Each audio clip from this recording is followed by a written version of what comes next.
Capricornes. J'espère que vous allez bien les Capricornes. Alors, on va regarder tout de suite un premier message. Allez, pour les Capricornes, voilà. Alors, on a la carte 20. Alors, je vous montre la carte. Hein. Hop, non, on va faire comme ça, voilà.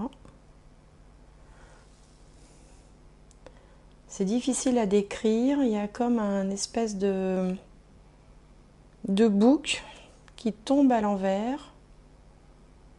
Bon, c'est curieux comme carte. Hein. Je vais vous lire le message, je pense que ça ira plus vite. Alors, hop, la carte 20. Alors, qu'est-ce que ça nous dit de beau? Décès, ah oui d'accord, bon. Ok, une autre carte d'avertissement, le décès vous indique que vous devez faire attention où vous mettez les pieds. Soyez prudent, restez sur vos gardes par rapport à ce qui vous entoure, autrement ce serait la catastrophe. Bon, bah avec ça, ça démarre bien. Bon, écoutez, vous inquiétez pas, c'est plutôt une mise en garde. On va regarder maintenant avec ce jeu-là ce qu'on a comme complément d'information. Et puis parfois, les questions de pages qui se tournent, de transformation, d'évolution. Alors ici, on a aller avec le flux. Donc je vous montre, hein, c'est une petite barque dans un paysage fleuri. Aller avec le flux. Donc on va regarder ce que nous dit ce petit message complémentaire. Alors, la carte 20. Aller avec le flux, c'est traduit par se laisser aller. Et on vous dit que la lysimaque, qui est donc une plante, aide à se débrouiller quand la vie est écrasante et à se laisser aller au milieu du chaos. Le jaspe orbiculaire, qui est un minéral donc, améliore la respiration lente et constante qui favorise la patience et la souplesse mentale. Le chemin vers votre objectif n'est pas une ligne droite, au contraire il est plutôt tortueux, plein de détours et d'embûches inattendues. Être frustré, en colère ou impatient ne va certes pas vous aider. Essayez d'accepter que ce chaos fasse partie de l'expérience, au lieu de le combattre ou de vous affliger. Trouvez votre rythme et laissez-vous transporter par le chaos jusqu'à atteindre peu à peu votre destination. Donc en fait, là, on a une mise en garde par rapport à quelque chose et on vous dit de plutôt vous laisser porter par les événements, de ne pas essayer de lutter, de cultiver le lâcher-prise. Le mois dernier, on avait le titre de la vidéo, c'était au bout du rouleau, la chance. Donc la chance, vous sourissez. Vous sourissez. Vous souriez plutôt. La chance, vous souriez. Et puis ben là, il semblerait qu'il y ait alors peut-être un grain de sable ou encore quelque chose dont il va falloir vous méfier. Alors bon, vous savez, il y a des degrés, hein, il ne faut pas vous affoler. Ça peut être des petites contrariétés, ça peut être des choses qui ne sont pas aussi simples qu'on l'espérerait. Ce n'est pas forcément des choses dramatiques. Quoi qu'il en soit, on vous dit plutôt de laisser filer. Go with the flow, dit la carte. Laissez faire les choses, peut-être ne pas s'accrocher, on va voir. On va voir ce que vont nous dire les autres cartes. Alors, la 3, il m'en faut encore 2. Celle-ci et celle-là. Bon, écoutez, en finalité, on a l'abondance, hein, c'est pas mal. Alors, qu'est-ce qu'on a de beau? On a l'étoile de la femme, on a la paix, on a l'amour, on a la nativité, on a l'argent. Écoutez, tirage magnifique, hein, franchement, tirage magnifique. Donc, c'est sûrement que les autres cartes ont une autre signification.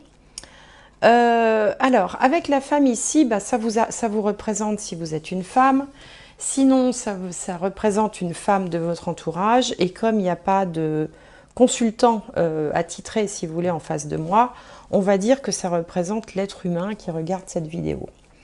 Alors, ce qu'on a en fait en face, on a la paix. La paix qui est positionnée en contre. Ça signifie que peut-être que vous êtes à une période ou parce que la paix, si vous voulez, c'est la hache de guerre qui est enterrée. Mais elle peut se déterrer, cette hache de guerre, surtout quand elle est positionnée en contre. Donc peut-être qu'il vous est conseillé de, justement, de ne pas déterrer la hache de guerre, c'est-à-dire de ne pas envenimer une situation, de ne pas aller réveiller l'eau qui dort, plutôt de laisser les choses filer. Donc s'il y a une situation qui ne vous convient pas, dans laquelle vous auriez envie de vous rebeller, de vous rebiffer, de réagir, de rentrer dans l'art de quelqu'un, comme on dit vulgairement, ou de, voilà, de vous battre, on vous conseille plutôt de ne pas déterrer la hache de guerre. Pourquoi? Parce que ce qui domine tout ça, c'est la carte de l'amour. La carte de l'amour, donc ça peut être effectivement l'amour. Donc on peut être dans une situation là où par exemple son partenaire, sa partenaire, il vous énerve, ou bon voilà. Et puis on aurait bien envie de lui dire un peu ses cas de vérité, et on vous dit non, calme, parce que au bout du compte, ce qui domine, c'est l'amour. Alors l'amour, ça va être l'affection, ça va être les relations, tout ce qui va être de l'ordre de l'intime, des relations sentimentales, des relations affectives. C'est ça qui va prédominer. Donc il ne faut pas aller regarder les choses par le petit bout de la lorgnette, d'aller chercher, si vous voulez, le petit détail qui ne va pas. Dans l'ensemble, tout va plutôt très bien. Et en plus de tout ça, va naître quelque chose. Donc pour certaines femmes, il peut être question d'une grossesse, par exemple, pourquoi pas. Pour d'autres, il peut être question de la naissance d'un projet de couple, de vouloir voilà, s'installer ensemble, de vouloir être à l'origine d'un projet. Et en plus, ce projet, on vous dit que plus loin dans le temps, il va vous amener l'abondance, l'argent. Hein, l'argent, c'est l'abondance, c'est tout ce qu'on souhaite de bien dans sa vie, c'est tout ce qui est, tout ce qu'on a envie d'avoir, que ce soit au niveau matériel, au niveau de l'affection qu'on a autour de soi, de l'amour, du partage, de l'entourage, de toutes les bonnes choses de la vie.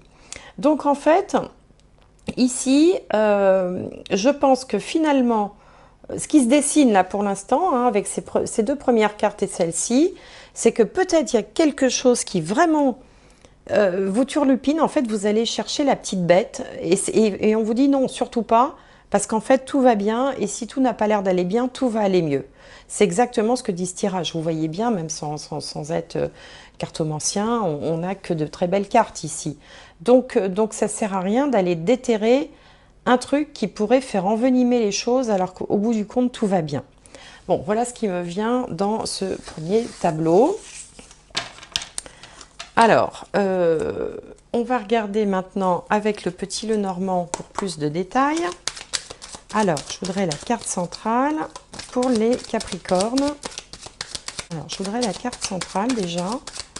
J'aimerais bien qu'elle saute et après, j'irai chercher. Hop là! Ah bah oui, bah là, tout saute. Hein. Bon, la première qui a sauté ici, c'est le monsieur. Alors le monsieur, bon, ça peut être, alors, même histoire que tout à l'heure avec la dame, hein, ça peut être vous, ça peut être un partenaire, ça peut être un homme de votre entourage. Bon, après, vous verrez, en fonction de ce que je dirai, comment ça vous parle, si vous retrouvez un peu qui est qui. Alors,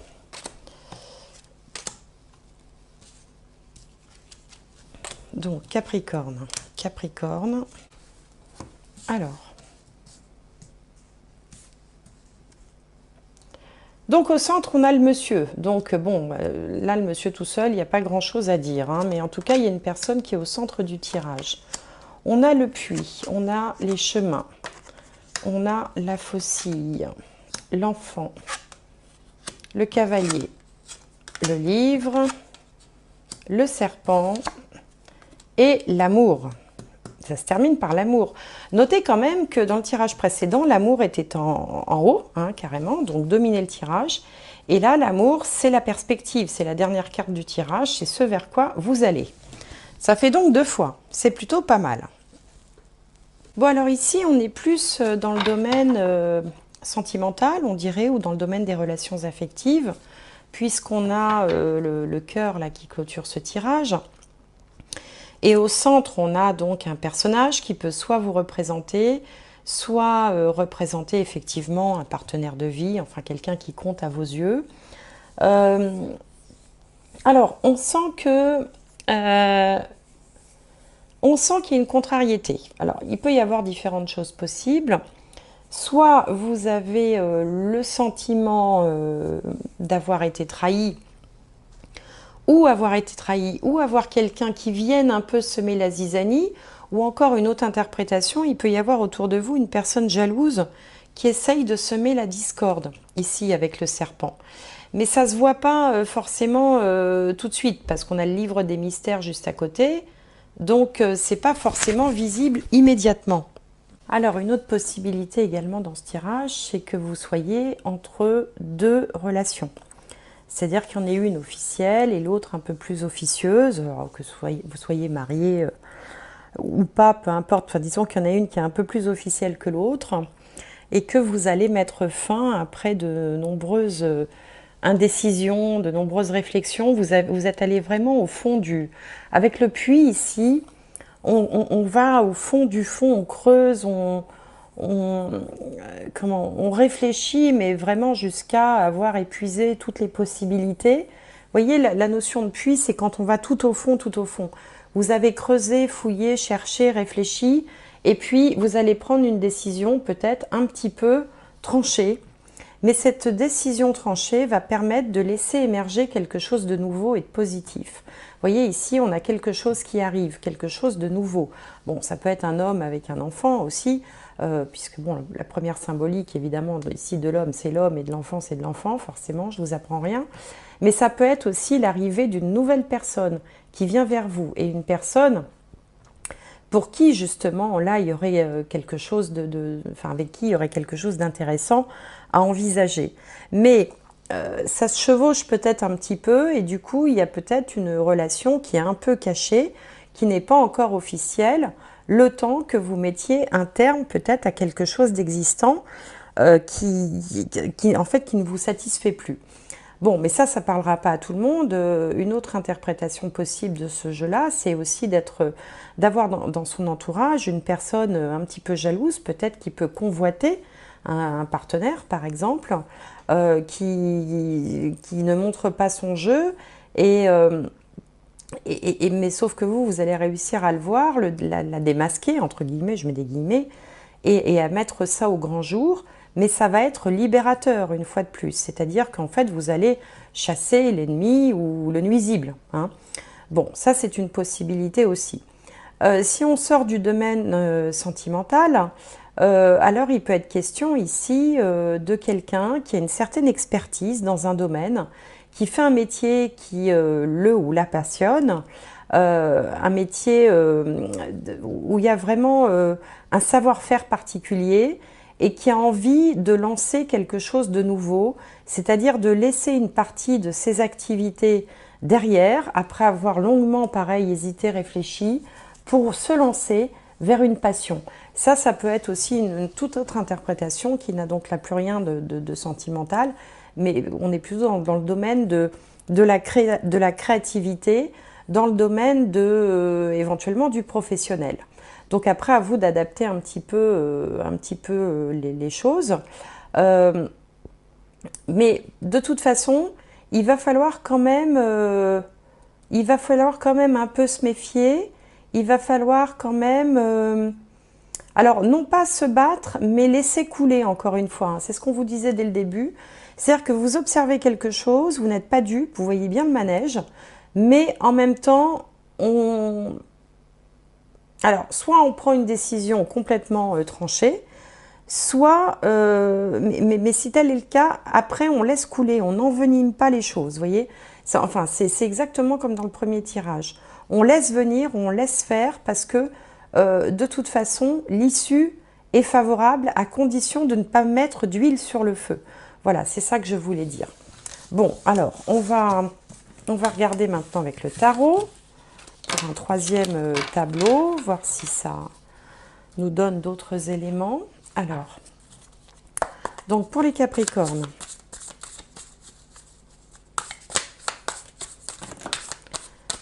ces cartes, elles glissent pas très bien.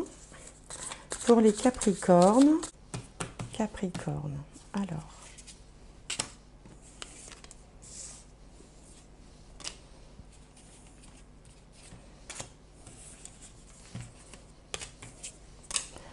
Voilà.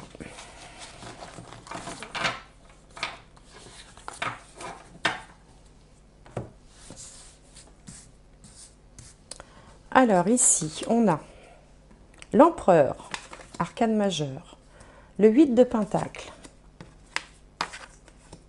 le pendu, arcane majeur, le diable, arcane majeur, et le 7 de pentacle.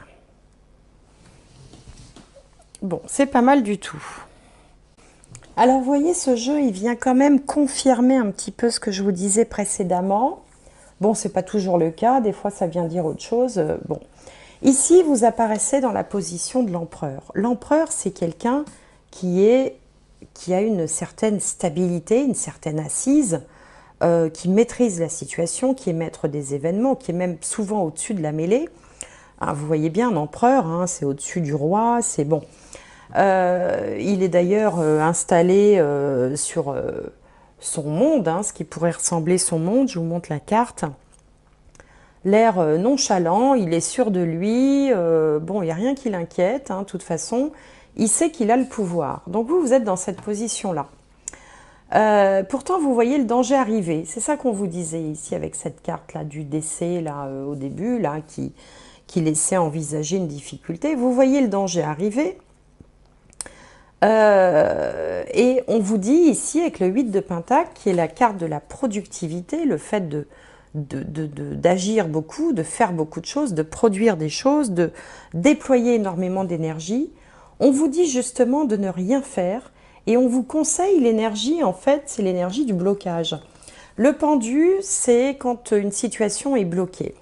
Donc en fait, une situation est bloquée et on vous conseille de ne rien faire une fois de plus. Vous voyez, le 8 de pentacle, c'est la productivité, c'est l'action, c'est la surexcitation, c'est le fait de faire beaucoup de choses, mais positionné en contre. Donc on vous dit ici, ne faites rien, ne faites rien. Laissez les choses se faire. Alors ici, c'est le diable. Le diable est manipulateur.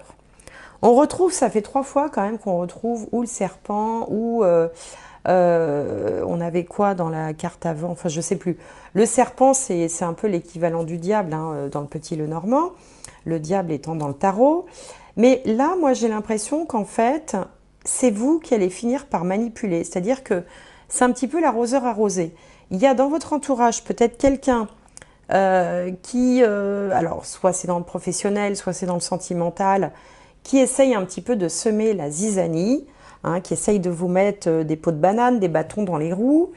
Mais finalement, vous êtes serein, finalement, vous êtes en mode empereur, vous observez les choses, vous voyez le danger arriver, mais vous avez cette intelligence de vous dire que de toute façon, d'une part, d'une certaine façon, vous êtes bloqué, et de l'autre, essayez de s'agiter alors que vous êtes bloqué, ça serait pire. Donc le mieux, c'est de laisser couler. Vous savez, un petit peu comme quelqu'un enfin, qui serait pris dans un filet, il vaut mieux ne pas bouger que de risquer de s'emmêler encore plus et de ne plus pouvoir sortir du filet.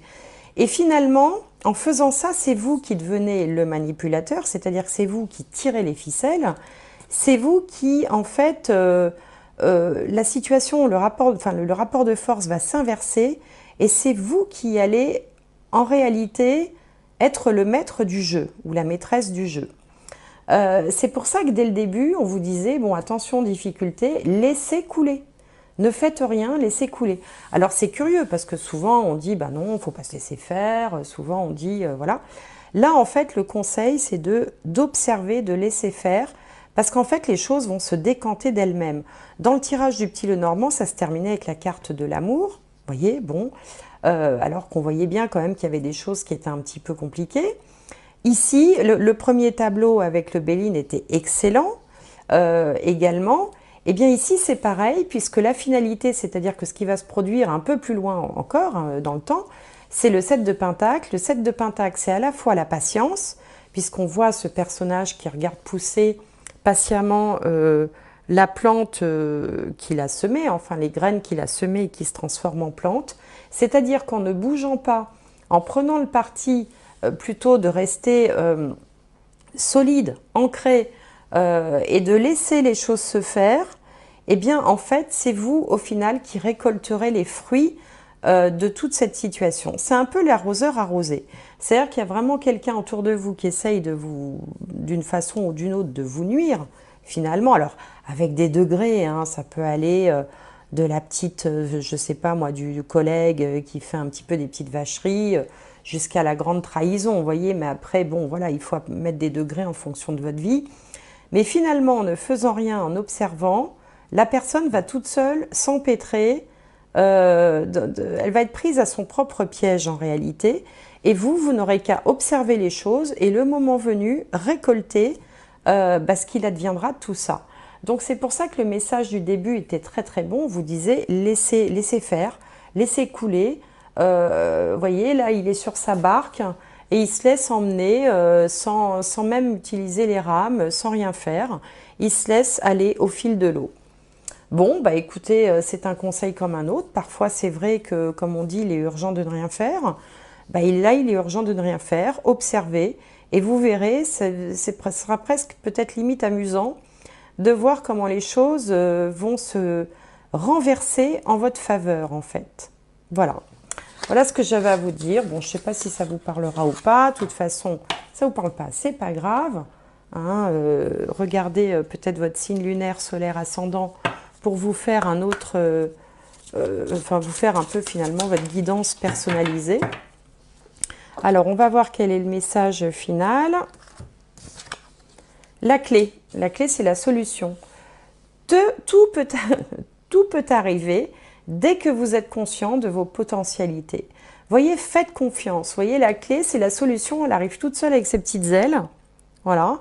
La clé, elle ouvre les portes. La clé, c'est le destin. La clé, c'est la solution. Donc, en fait, tout peut arriver dès que vous êtes conscient de vos potentialités. Ayez confiance en vous. Adoptez le mode de l'empereur, hein, qui, lui, ne doute de rien. Laissez faire les choses et vous allez voir, ça va se décanter tout seul. Et en plus, en votre faveur. Vous voyez? Bon, bah écoutez, c'est pas mal, finalement. Voilà, j'espère que cette guidance vous aura plu. Portez-vous bien.